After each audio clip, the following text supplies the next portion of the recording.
Good afternoon, everyone. Hi, and welcome to today's webinar focusing on Major Lindsey Africa's 2024 in-house comp survey. Today, we're going to focus on the Southern California region, and joining me are colleagues Joanna Herman and Margot Jackson. My name's Lauren Horan. I'm going to be your behind the scenes technical moderator today. So if you have any technical questions, just shoot them in the Q&A and I'll be happy to help you. I also wanted to encourage you to ask questions in the Q&A related to the data that you'll be seeing presented today. Before I hand it over to Joanna and Margot, I just have a couple of housekeeping items I wanted to go over with you. So on today's call, all the participants will be muted and their cameras will be off. This call is being recorded and it will be sent out to all registrants within a few days. The webinar will be about an hour, give or take, with some time for Q&A at the end. So please, we encourage you, any questions you have, please submit them in the Q&A. At the end of the webinar, there'll be a quick 1 or 2 question survey just to let us know how we did today and if there's anything you'd like to see from us coming up in upcoming webinars. And with that, I will pass the baton, hand over to Joanna and Margot to get our webinar started. First of all, welcome everyone and thank you for joining us today. My name is Joanna Herman and I am a partner with MLA's in-house counsel recruiting and board services practices. I regularly partner with global, national, and regional companies to place senior legal leaders across a variety of industries. I am based in San Diego and work closely with companies in Southern California, but also throughout the United States. And Margot is now going to introduce herself, so I'll pass it over to her. Again, thanks so much for joining us. I'm Margot Jackson. I'm a managing director with Major Lindsey Africa's in-house recruiting practice, and I've been with the firm for almost 8 years. I'm also a member of our board services practice, as well as our in-house diversity committee. My practice is focused on legal, compliance, and privacy roles in Southern California and nationwide. I'm a native New Yorker, but I adopted Southern California as my home more than 20 years ago, and I am thrilled to be a resource to our legal market. With that, we will get launched. So I have had the great fortune of being able to partner with Joanna for the last several years to present our in-house counsel compensation survey results for Southern California. And we've had the benefit of following the compensation data from pre-COVID times through the frenetic legal market that we were all experiencing in the midst of COVID, through our current results, which are indicative of more challenging economic times. Today, we're going to kick off by discussing how the survey is conducted and our overall sample size. We collaborated with Western Management Group on this compensation survey. And in total, we reached out to 35,000 in-house counsel and invited them to participate in our survey. We had a total of 2,100 responses, and we had respondents actually from 46 countries. We also surveyed in-house counsel across a wide variety of legal functions and responsibility levels. And the results of our survey have been delineated across the following functions. And as we go through them, you'll hear we're breaking down by function. So we started with chief legal officers. We actually separated general counsels from chief legal officers for the first time this year. So we'll be able to present data for both sets of roles. We also looked at regional general counsel, deputy general counsel, assistant general counsel, associate general counsel, senior counsel, and also this year we've actually incorporated additional responses and results for chief compliance officers. So we'll have some great insights to share there. Now let's talk about our demographics in terms of company size. As you'll see, our survey has a really great spread of revenue bands, and so we'll be able to give you some insight based upon company size and revenue generation. Also, we have a really, really great spread amongst public company respondents and private company respondents. And so I think our results will be really insightful, no matter what type of organization or size of organization that you are currently with. Next, we're going to look at other demographic in terms of other demographic elements in terms of ethnic demographics and gender demographics. And so in terms of ethnic demographics, our US survey results were actually a little less diverse than our 2022 compensation survey. This year, only 27% of our respondents were ethnically diverse, and that's down from 34% in 2022. It's our hope that we continue to actually grow the diversity of our survey respondents because it helps us to determine whether or not we are actually starting to obtain parity, both on an ethnic and gender basis. As it relates to our gender diversity, 58% of our respondents were male, 41% were female, and 2% preferred not to respond to that question. And with that, I will turn it over to Joanna. So today we're going to be talking a lot about TAC or TAC, which we call total actual compensation, which equates to the cash compensation for various legal department roles in the form of base pay, what they were actually paid in 2023, their target pay, and their bonus, again, what they were actually paid in 2023. Bonuses can represent variable cash awards, often tied to individual or company performance. So again, this is a combined number. These numbers do not represent any equity payouts and are exclusive of that form of compensation. Okay, so we're going to start off at a high level looking at national, and then we'll go more granular into the Southern California market and compare that as well. So the drum roll, here are the results. On a national basis, in-house lawyers are receiving compensation ranging from the low $200,000 range to the middle of the $600,000 range in terms of their base and bonus for 2023. As you can see, as lawyers gain more experience and more responsibility, they are getting paid more. Again, these numbers reflect the averages of our respondents across titles. For CLO, have an average of around, again, $650,000 for total cash compensation. For general counsel, the TAC is around $521,000. As Margot noted, this is the first year that MLA decided to separate out our chief legal officer and general counsel roles. And so while those definitions are similar, the CLO is generally the chief legal officer of a larger organization, and the GC may sometimes report to a CLO. You will see that with the CLO title, there comes a notable increase over GC compensation for all metrics. That includes base and bonus. This is not surprising as appointments to the C-suite bring with it the expectation of a more strategic mindset and additional responsibilities, as well as potentially leading large teams. Given the breakout of these different titling conventions, we do look forward to continuing having more specificity in future years to help us better understand what's driving compensation trends at various levels.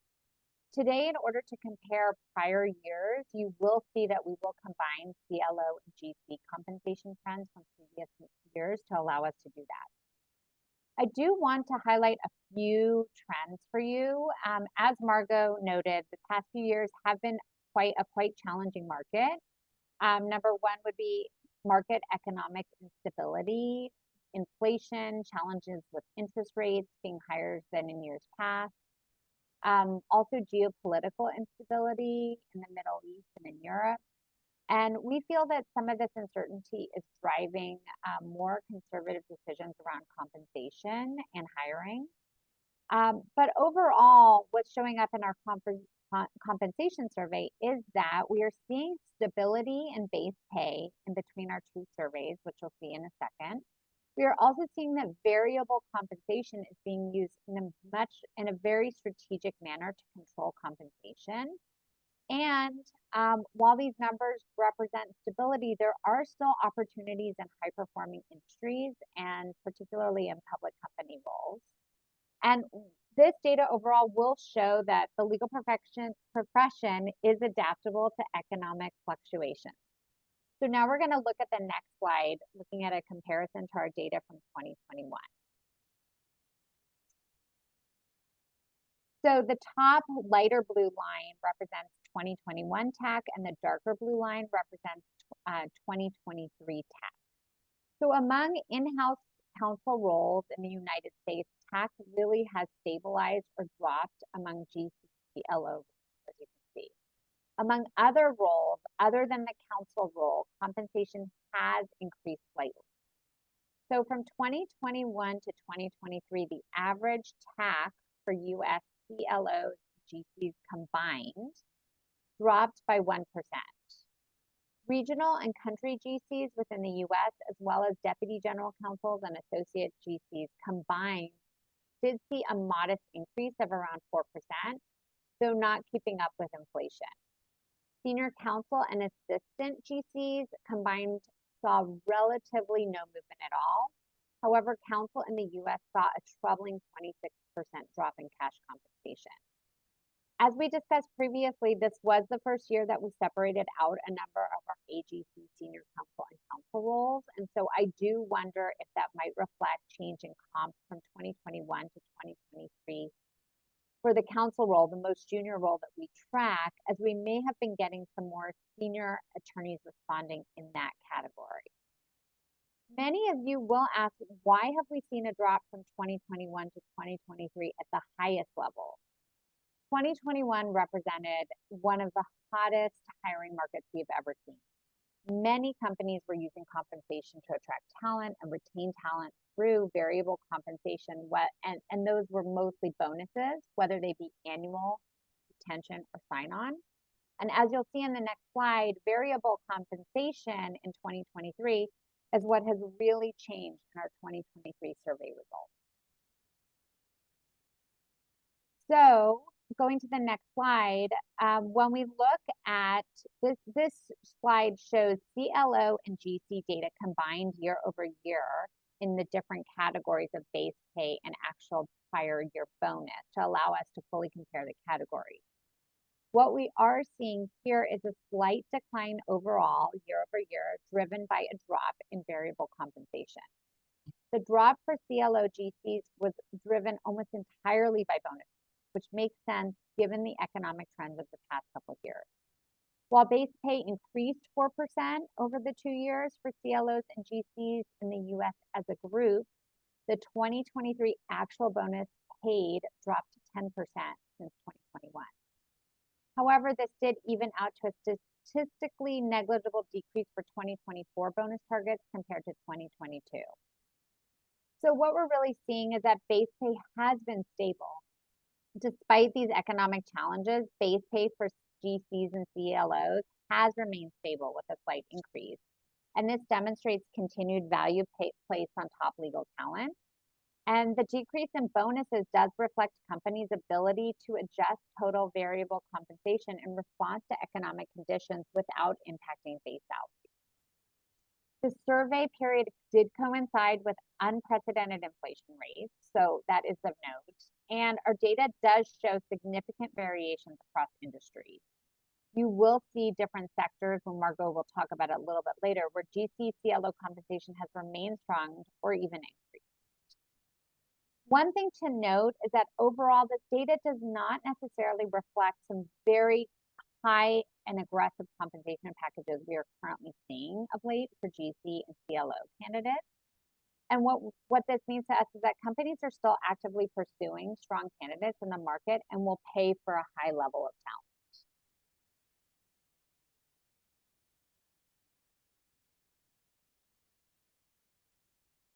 I'm getting a note that I'm hard to hear. Is everyone, let's see if this works better if I move the microphone closer. Okay, so this next slide. Overall, you will see continued trend that CLOs make more than their GC counterparts. This is not surprising, as most CLOs will have larger teams, work at larger companies, and will generally be part of the C-suite. So I think we should be on slide 11. Okay, there we are. Perfect. So we're going to now begin to dive into the data for Southern California as compared to our national data. So for SoCal, you'll see that overall we've done relatively well versus our national counterparts. One outlier is the regional county GC, which you will see is extremely high. When we reviewed this data, this reflects a very small sample pool of and reflects a very large bonus payout. So that data, I think normally should just kind of have a steady curve downwards, and I think that one is an outlier. Southern California CLO compensation data was down almost 11% against the national average, but the GC TAC for Southern California was up 6%. One area that we did note concern over was the council line, which you'll see at the bottom, where there's that dropped 21% and shows a $40,000 discrepancy when compared to the national data. We did look at the data pool and determined this was a very small sample size, so that could account for these low numbers, but Margot also had some thoughts on this. Margot? Yes, thanks, Joanna. One of the things that I look at is a lot of the people that I know in Southern California who have gone in-house as counsel have gone straight from law school, so haven't done the traditional law firm foundational experience for a couple of years and then move in-house. And so I think, number one, to Joanna's point, it's a pretty small sample size. But beyond that, my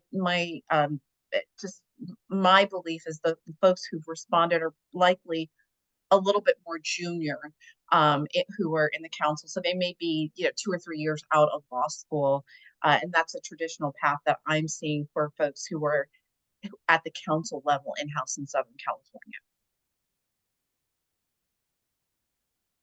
Okay, so moving on. Thanks, Margot. That was great. Moving on to the next slide. What you'll see here is that compensation in Southern California tracks, again, the national numbers very closely. This chart reflects combined CLO GC numbers for comparison for year over year. One different trend that we're seeing is that CLO GCs in Southern California variable pay remains stronger than the data from our national pool. Base pay was steady, but bonuses rose 8% on average, though the total actual cash for CLOs and GCs dropped around 2% overall. So these numbers are quite promising, and we hope that this trend continues, that companies will continue to pay out strong bonuses in our region, especially given high cost of living in our area in comparison to many other areas in the country. And when broken out into their individual roles, so here you can see the CLO is the darker blue and the GC is the lighter blue, and then SoCal CLO and GCs next. You can see how the CLO compensation contrasts with GCs, indicating CLOs are out-earning both GCs and the combined average by a significant degree.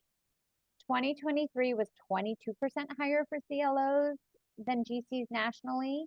In SoCal, the difference is not quite as drastic, but still significant, with CLOs reporting significantly 12% higher base and 17% bonus over GCs.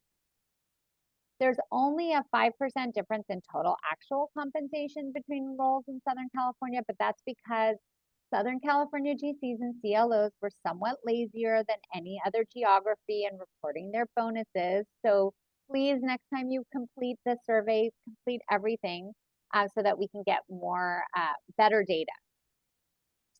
Moving on to speak about Deputy General Counsel and Associate GCs. Unlike GCs and CLOs, This category, taken as a group, saw both their base pay and bonuses increase slightly on a national scale. A slight rise in total comp derives from a 6% base pay increase, counteracting a 4% decrease in bonuses. So, however, in SoCal, our respondents reported 9% less on total cash on average than in 2021. Overall, these numbers again remain very stable, as you can see, mimicking the CLO GC trend. So moving on to the next slide, great, thank you. We see through this how Deputy General Counsel compensation contracts with AGC compensation and shows that DGCs are doing somewhat better than the combined total first indicates, both nationally and in Southern California. 2023 total actual compensation for this group was 30% higher for DGCs than AGCs and 13% over the combined average of 2023 tax. Bonuses again played a significant role in this, in differentiating comp between these areas.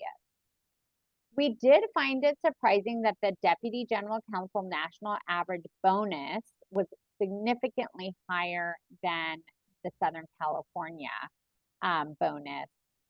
However, when we kind of dug into the numbers, when you look at the base pay, this does represent a payout at a target of around 45%, which doesn't seem unusual in this area.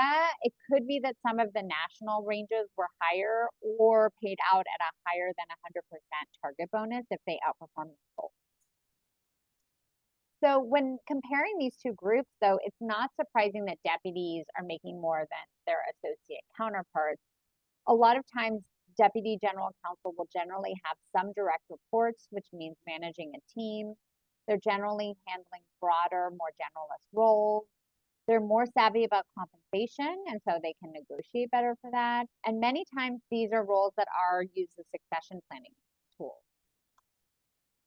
And now I'm going to turn it over to Margot. I think you guys have heard from me long enough.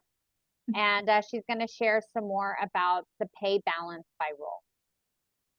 Thanks, Joanna. So as Joanna mentioned, we're going to pivot now to discussing pay balance. And, our results show that bonuses or variable compensation represent somewhere in the range of 40% of GCs and CLOs' annual compensation packages in the US. This figure honestly is in line with packages that we're seeing for other members of the C-suite. Joanna's already talked about the fact that GCs and CLOs, certainly over the last couple of years, have moved into more strategic positions. I think COVID really, for many GCs, established and CLOs established a new valuation for them in the C-suite. And so we've seen a rise in their variable compensation that aligns with their elevated valuation. And so across the legal department, as you'll see, the CLO position typically has had a higher percentage, and the survey results show that there's been a higher percentage of cash compensation in bonus. Other senior roles also saw large bonus percentages as well. So we saw, regional GCs, AGCs, DGCs, they're all seeing ranges, target bonus ranges or actual payout ranges of somewhere between 30 and 40% of their total cash compensation as bonuses. And frankly, only the more junior members of in-house legal teams are seeing average ranges in the 25%. And so those would be senior counsel and counsel. And bonuses can be a lower risk compensation than salary for a lot of our in-house clients in any instance, because they can be tied to performance and giving the individual a quantifiable personal stake in how they're compensated. We see, from a candidate perspective, I think, a pretty broad range. Some candidates actually really love having that personal stake. Some candidates prefer to have a higher base compensation for more certainty.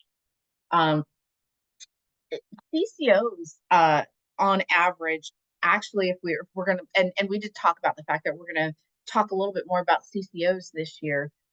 Their average bonus was actually about 60% of their cash compensation, and that's really indicative of the fact that companies are doing a lot of work to attract and retain really, really strong CCOs. I think in the economic environment, that where we have a higher level of regulation, the value of a great CCO is really cannot be understated, and most of our clients are willing to pay more so that they can attract and retain great CCOs.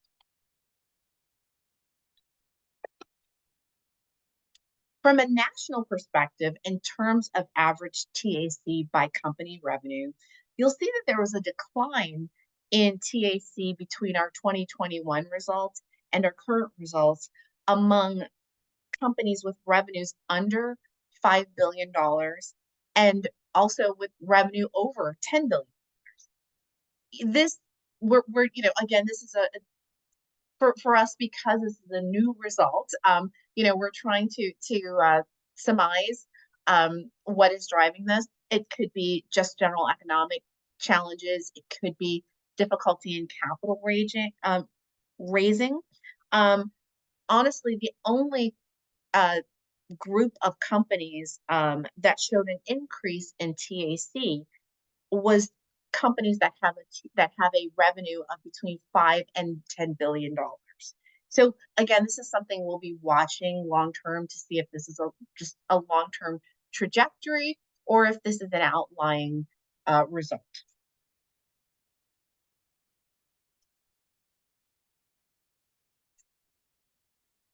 Now we'll look at the difference in TAC for CLOs and GCs by public and private, and also national and versus Southern California. So as you'll see, the average TAC in base pay was $446,000 for public on the national basis, and we'll contrast that with $396,000 for public in Southern California. So we're a little bit below the national average on TAC for public companies. The same holds true, apologies, for base pay. Let me restate that, for base pay. The same holds true for private companies. We're looking at the national average of 363 for private national companies and 329 for private Southern California companies. Where we will see, if we move to bonus pay, we'll see that there is a pretty significant delta on the bonus. The average bonus for public company in Southern California was $850 as compared to a national average of $483. Now that sounds, sort of a little interesting, but when we dug into the numbers, what we found is that we had several individuals who had extraordinarily high bonuses. We had 6 individual respondents in Southern California who had TACs that were in excess of $1 million, most of which was bonus related, one of whom had a bonus of $2.9 million that is included. So that's throwing the numbers off. Frankly, given our experience, I think that the average, sort of the median, if we're looking at a median, it's about, I think our Southern California median is about in line with the national average. Joanna, do you have thoughts on that? I agree. I think that the numbers would probably be more similar to how they look in the chart for the base pay. Yeah. Overall was how it should kind of mimic on the bonus as well without those outliers. Yeah. So we'll move on to the next slide, which looks at industry. Southern California is fortunate to have a wide variety of industries. And frankly, that is something that I attribute our stability to. I think one of the reasons that our numbers have not dramatically changed, despite the fact that we're in an economically more challenging time, is the fact that we have a lot of, we have a huge variety of industries in Southern California. And so let's look at the industries that were that had the highest TAC for GCs and CLOs. I thought it was a little surprising when I looked at the numbers that advertising, publishing, and media had the highest, followed pretty closely by real estate, which was something I would have expected. I think certainly when you look at the explosion in online shopping and social media, that it seems to make a little bit more sense than it did when I initially looked at the data. Um, Also followed closely by energy and public utilities. Those are that's a highly regulated industry, and certainly my experiences, and I'm sure Joanna's experiences, that when candidates are applying for roles in highly regulated industries, the expectation is that the compensation will be higher. And then one of the other surprises from a TAC perspective was that technology was towards the lower end of the TAC by industry. We attribute that, however, to the fact that typically in technology, with technology opportunities, equity tends to be a larger component of the base compensation package. And so I think, all in all, those folks are still very well compensated. It's just the balance of their compensation packages is a little different than some other industries. And now we're going to drill down to Southern California results. And again, we'll see real estate was, as expected, certainly by me, was the industry with the highest TAC, followed by financial services, which of course is a highly regulated industry, and then entertainment and education. I've had the privilege of doing many education searches in my time at MLA. And I think TAC there is, because there's no equity and very often no bonus, that number tends to be more indicative of a base compensation package. Now we'll look at GC/CLO TAC by US metro area. And there are some surprising results. And Joanna and I will talk about, our thoughts on those. One thing that we saw is that Los Angeles and Orange County both had, well, it seems as though Orange County is right on the line. So they're at the national average. Los Angeles was well over the national average. And San Diego, weirdly, seemed significantly below the national average. I will say that has not been my experience in searches that I've worked on.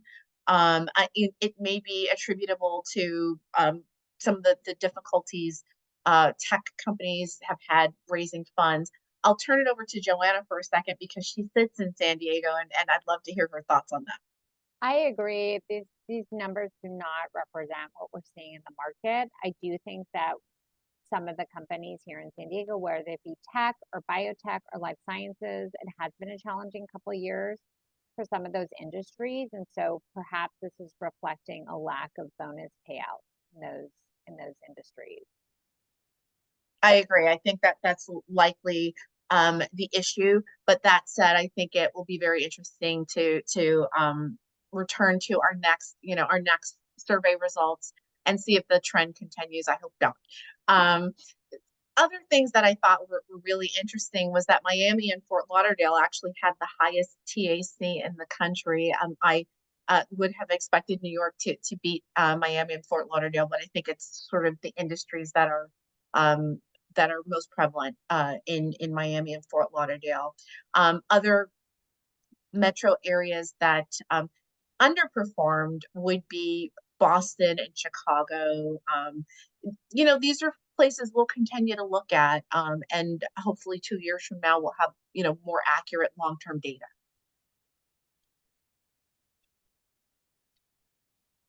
Now, last thing I will talk about before I turn it, actually, no, that's not true. I've got two more slides before I turn it back over to Joanna. But as we promised at the beginning, we're going to talk a little bit more about CCO compensation because it is an area that we are paying particular attention to and certainly tracking the long-term trajectory.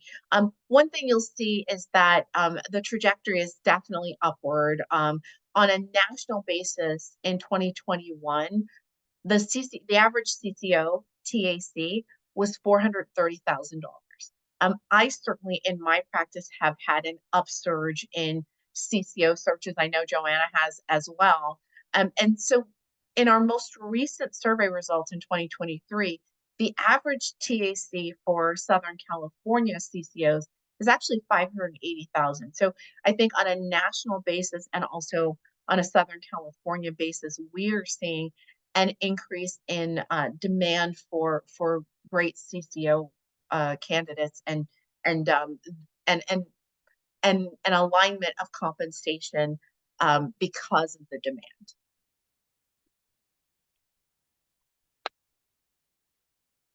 And right before I turn it back to Joanna, we're going to talk about the difference between U.S. average TAC by role and by ethnicity. And to be perfectly honest, the numbers are really across, sort of all over the board, as you'll see. There are a couple of through lines we'll talk about, but as you'll see for CLOs, Asian, African American, and Hispanic CLOs tend to out earn their white counterparts.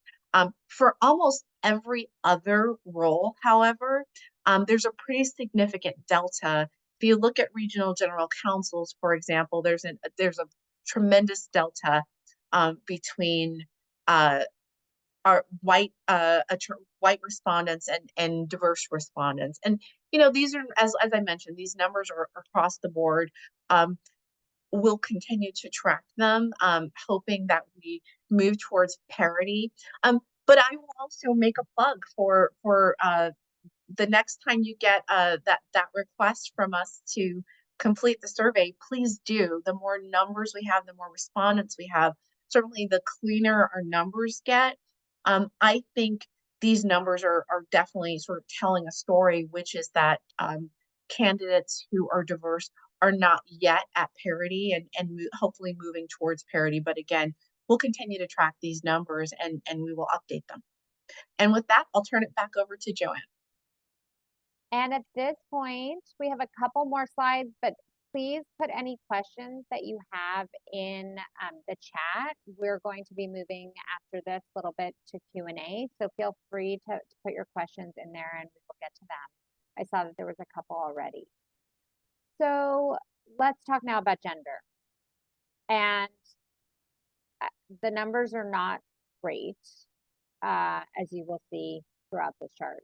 So many companies are still struggling to compensate their female lawyers at the same rate as their male colleagues. Our numbers show that female GCs received 28% less in total actual compensation than male GCs equally.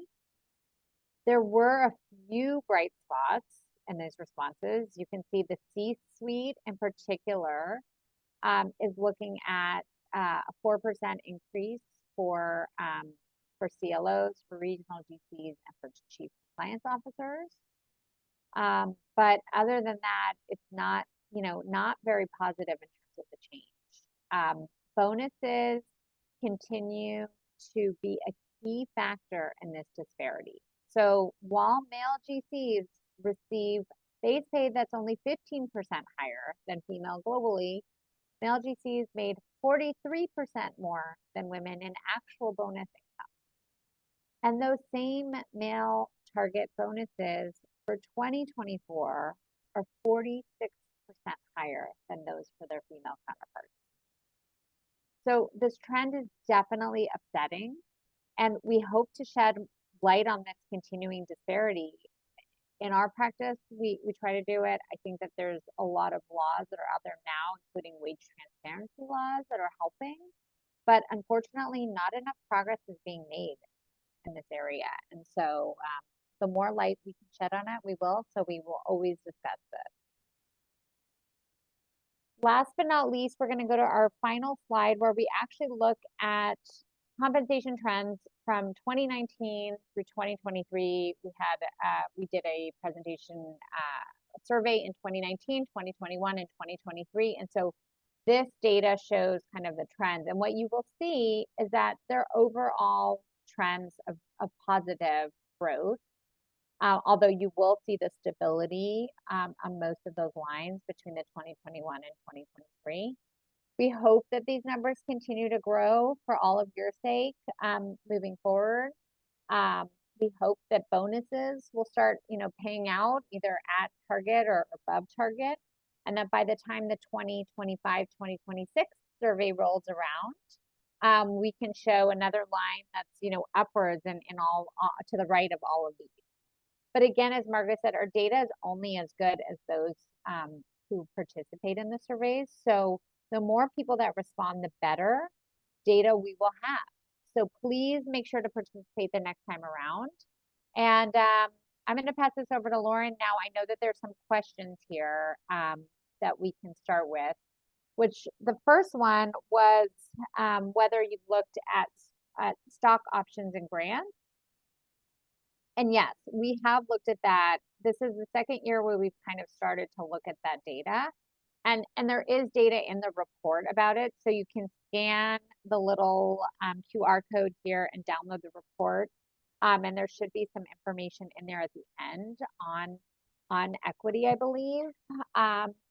But it is something that it's very hard because at the time of when candidates are given an option or a stock, the value, of course, changes over time. So it's very hard to kind of capture that in a survey.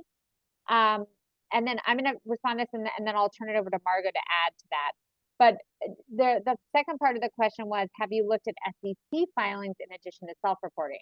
And the answer is no. We do not look at SEC reporting for this. This is all individual respondents self-reporting their own compensation. But Margot, do you want to chat? I don't know if you want to add anything about the equity part of this.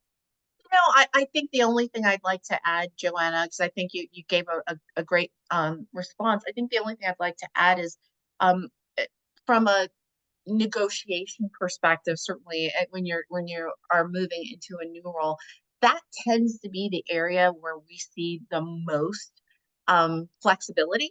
And so, I think especially as it relates to gender and ethnic diversity, the lack of parity, I think asking for more is always a really good idea because one of the reasons that we see male candidates getting more is because they ask for them. And so I just think, if I can throw that little tidbit in there, I think it's really important as a candidate to be valuing yourself, because the lack of women and people who are ethnically diverse asking is one of the things that drives the continued lack of parity. Thank you both. I agree. Thanks, Lauren. Thank you so much, first of all, for your really valuable insight. And as Joanna said, if you have any further questions, that you can definitely dig deeper into the data. And we also encourage you just to reach out and get in touch with us with any questions. And we are happy to research if you have any specific questions on industry, or you want to look further at a certain city in Southern California. We'd be happy to kind of give you the insights that we gleaned from the survey. We just have time for a couple more questions that have come in. And I know you touched on CCO compensation. Do you anticipate that continuing to rise at the rate that it has been? I don't know that I anticipate it rising at the rate it has been. I certainly know that CCOs are still in great demand. And so I think part of it from a political perspective will be whether or not we continue to move into, sort of higher regulation times, or whether regulations ease up. I think that has been one of the biggest drivers in the searches that I've conducted is industries are trying to get ahead of perceived, sort of impending regulations. And so that's one of the reasons they tend to bring on a CCO. I've worked with a lot of companies that are sort of up leveling their compliance function. And so that has been one of the things that I think has driven the compensation, sort of the war to attract great CCO talent. And so I think a lot of it will relate to, where we go from a political perspective and in terms of regulation. And a lot of it will depend upon whether companies are just trying to be really proactive, because I've also had that happen where there's not a lot of regulation driving a hire, but just a real desire to institute a best practices compliance program. Joanna? I agree. I mean, I think that the need for compliance is just so important across a lot of different industries, whether you're talking about compliance in the life sciences space or compliance on the financial services space. I mean, it's key, and it's especially in these heavily regulated industries.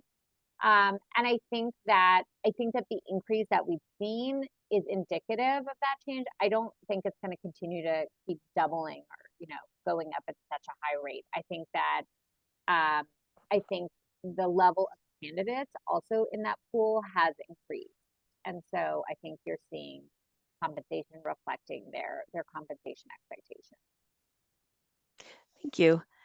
Another question, any kind of surprises or data that jumped out at you from this year's survey?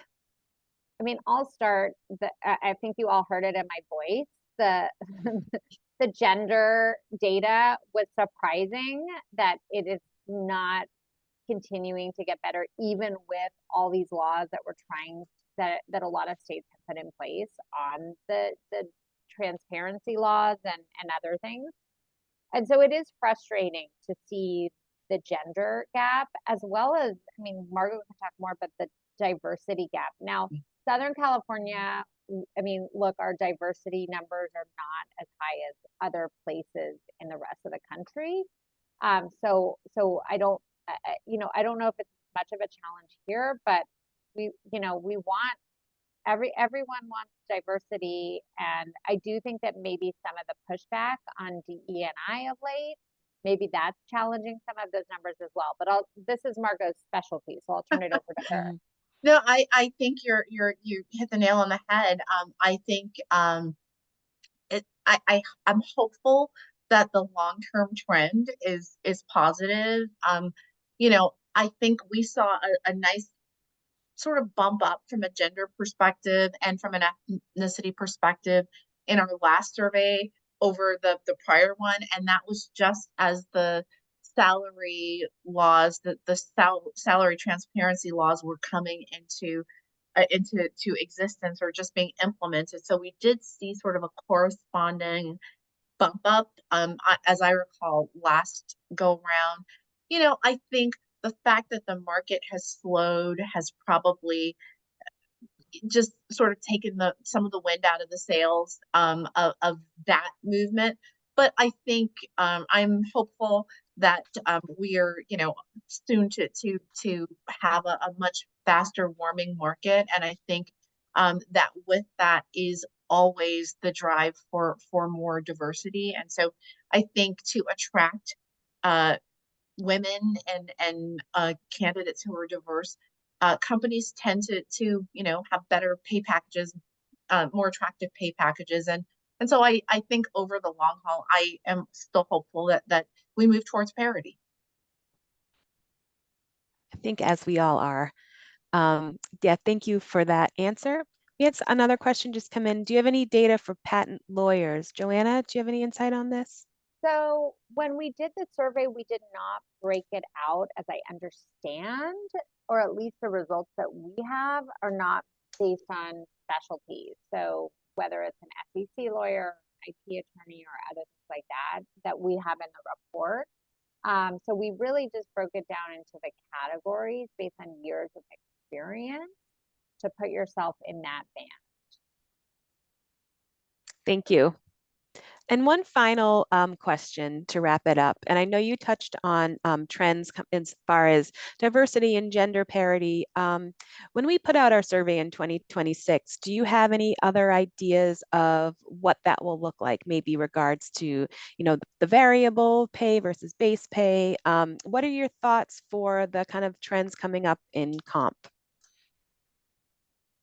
In terms of how we structure, I just want to make sure I'm answering the right question. Hopefully the question is in terms of how we The structure our survey. Maybe just like the trajectory of compensation, where you see it going in the next couple years. I know there's been some kind of, instability in the variable pays, and that has brought down the total actual cash compensation. Do you think this is something that's going to continue based on current circumstances, economic state, political state? I know we can't really predict the future, but I just was wondering if you had any insights as to looking at this data, thinking long term. I was just thinking, if only I had a crystal ball. Yeah, right. Um, I honestly, I'll go first, and then I'll turn it over to Joanna. I am bullish on the future. I am seeing, and I know we are seeing as a company a pretty significant uptick in new searches.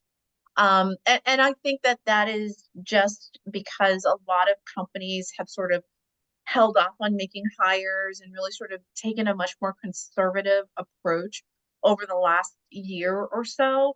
But we're seeing a pretty significant uptick in the number of new searches. And with that, I've always seen in my almost 8 years with MLA, every time we heat up, the market heats up, compensation grows, because that is a primary driver of attracting new talent. And so I think, we all operate in a cyclical environment. And so my expectation is that we're going to see, is it going to be what we saw in the midst of COVID?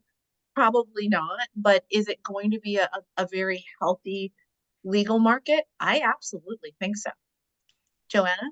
I agree. I mean, I think that some of the uncertainty right now is around the election.